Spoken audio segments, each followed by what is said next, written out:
Hi guys, so a while back I made a video where I read the first chapter of my first novel, which is on Kindle Unlimited and on Amazon, called Still Princess. It was a futuristic book with very much inspired by fairy tales, a bit like this book. So this book is my next one. It's coming out on October 14th, so I can officially say next month. Um, it is live for pre-order if you want to check it out, and I thought I would do something similar and read out the first chapter. It is fairly long, but we will see. And you can always let me know if you like the idea or the concept or any of the words, and just let me know your thoughts below. I'll also show you the artwork. So each of my books is going to have artwork in front of the first chapter for certain characters. So The Girl Behind the Glass has character art for Winnie, Frost and Wicked, and Still Princess has art for Silver and Eden. Yeah, so this is my first chapter. The lovely mirror is designed by my partner, who's a great illustrator. Has done illustrations since he was at uni, and just loves it. Yeah, so I'll just add a disclaimer that I am in no way, shape or form any good at performing like a narrator or anything, but I'll read it and you can let me know if you like it, and if you're interested you may fancy pre-ordering the book, or buying it when it comes out in paperback and printed, because unfortunately we can't actually do pre-order for paperback and hardback on Amazon, but we'll go. Okay. I never meant to kill the witch. She appeared at the wrong time. She charged forward, along with an endless stream of her magical sisters and their enforcers, the police force that did most of their dirty work for them. The enforcers imprisoned people, orchestrated lashings and public punishments, and kept the city in order. But sometimes, like Brawl, the witches preferred to teach people their lessons themselves. I couldn't have known that because she was an elderly witch, she already had a number of health issues that left her close to death. In my defense, I shoved her away. She fell to the ground and then she was gone, just like that. More on her later. This awful day began with Cranwick's Pride Festival and a night of protest that would change the course of history for our city forever. I mean, it wasn't strange to see so many people together. The streets were usually busy, full of people laughing and shopping.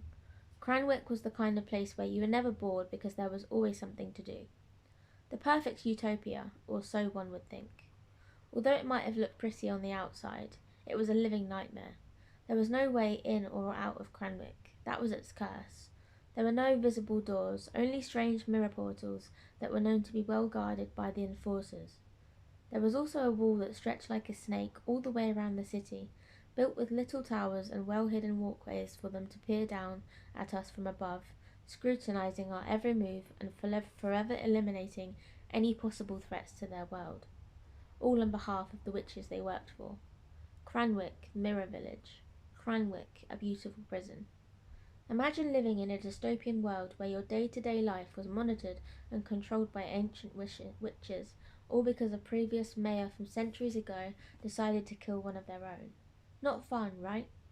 As you can probably imagine, the people weren't happy about it. The protesters were well within their rights to fight against the way our world was run, and I understood that more than anyone as the daughter of Cranwick's mayor. My parents and I lived in a decent-sized house right in the centre of the city, with my cousin and best friend right next door. My life revolved around school, my books, and the few friends I had, but Barchester and I were inseparable. It was the first time that he and his friends had successfully managed to drag me along to the Pride Festival they attended every year without fail. I'd finally taken the bait and chosen to go. Not that I was ever against going, but there had always been something else more important happening for me at the time. School trips, summer days away with Mum and Dad, or piles and piles of homework assignments that I was unable to get away from. Besides, his friends were his, not mine. They were mostly loud, proud, and only too happy to share their beliefs with everyone they met. It was meant to be a good day, but I'd already been reminded of the witch's force when I was leaving my house that morning. An elderly man had collapsed after a small altercation with a few enforcers in the city square outside the largest clothing store, Reflective. Then another man, middle-aged and probably capable of standing up for himself, had been arrested for breaking curfew and trying to feed a homeless woman and her dog with a piece of bread from one of their food trolleys that had been left to waste. A few people had rushed over to help him, but he was quickly whisked away and placed into the back of one of their vans. At the time, I was too much of a coward to say anything to stop it, and honestly, it left me in a foul mood. It wasn't a great start to the day that Barchester had been looking forward to for months. So many thoughts rushed into my head. What kind of a world are they running? People can't even help each other without facing arrest. Alright, he'd stolen from them, but his intentions were the most important thing, right? Or so they should be. No, control, that was all they wanted. For the people to be silent and complacent, obedient. I tried to be positive as we set off for the square, where a large stage had been set up along with a space for people to drink and dance. One of Barchester's favourite drag queens paraded across the stage wearing the highest pair of rainbow heels I'd ever seen, dressed in a blue velvet gown covered with sequins. Charcoal lined her eyes, and a sparkling tiara was nestled in above the fringe of her dark waist-length wig. I had to appreciate the art form, even as someone who wasn't typically an expert on drag queens. I can never do my makeup like that. My cousin linked his fingers through mine, and together we began to dance and sing along to the music. He and his friends laughed excitedly, pushing themselves closer to the stage. "Dance with me, Winnie." Sweet Sherry was performing a rendition of Cranwick's next big hit, Sway, and the crowd were going wild for it. I tried to look like I was having fun, even if I wasn't, but it did start to ease my mood a little. I studied his friends closely as they cheered and danced along with Barchester. Fletcher was typically draped in black dresses that made her look like some kind of vampire, but today her dark hair and long-sleeved silk dress was highlighted with a large pansexual flag. A little silver tiara was perched above her black fringe. Rainbows were painted beneath her eyes, and silken fairy rings poked out over her shoulders. She was probably my favourite member of his friendship group, always welcoming and kind to me. "I'm so glad there's no witches here to watch us today," she cried as she danced along with the music. "Of course they're here. We're just ignoring them," Luna answered, with a bottle of blackcurrant flavoured cider in her hands. "Damn straight," her twin sister agreed, swinging on her own bottle of rum. The Raven twins, Luna and Lyra, were petite, identical twins with blue hair and a constant bubbling energy, known to shout about their views on feminism and equality. They were tiny and could have passed for actual fairies, but they weren't to be messed with. They both wore bisexual flags like mine, and matching pastel pink dresses with knee-high Doc Marten boots in silver. I was always stunned by Barchester's stylish friends. They were so cool. Too cool for me, probably. Maybe that was why I wasn't fully comfortable being myself around them. Bran was the most mysterious, always silent except when it came to Barchester. The two were close, and somehow I knew my cousin saw a side of him that the rest wouldn't. The way he looked at him was probably the same way I did, but for different reasons. Barchester was my family, but Bran, there was something else going on there. I'd sensed it for a while, whether it was reciprocated or not. Perhaps he loved Barchester, but was too afraid to tell him. They were a good group, just not the type I would have expected to meet with every week, but I was happy that my best friend had friends who he shared common interests with. What I hadn't told Barchester was that I had my own plans for the day. There was something that had been bothering me recently, and I hadn't yet plucked up the courage to tell him about it.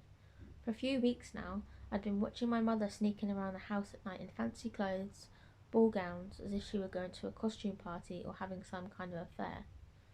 If it was an affair, I knew I couldn't tell him. She was as much of a mother to him as she was to me, since his own mother had practically abandoned him when he was small, due to struggles with bipolar and depression. He knew it wasn't her fault that she was sick, and that she loved him, but for years she refused to get the help she needed. I also knew it all hurt him more than he would openly admit. And perhaps I was a coward, but I loved him too much to break his heart like that. But today would be the day I discovered the truth. I only hoped that one day I would finally find the courage to tell him what I found. I think I'm going to pause it there because my battery is getting low. So I'll call this part 1, and if you guys want a part 2, because there's still a fair bit of the chapter to go. I will read some more, but I'm a bit worried that my battery's going to run out. But yeah, thanks for watching, guys, and I will talk to you soon in another video. I'll probably do part 2, but give it a little while. Let me know what you guys think, please. Drop any comments below, and I'd love to hear it. Like I said, the book is available for pre-order. That is just the start of the chapter, so they do end up going to Pride Festival and enjoying it. And then, as a hint, she kind of goes after her mother that has been sneaking around. And then she finds out some of her mother's secrets, and then it'll sort of to come out.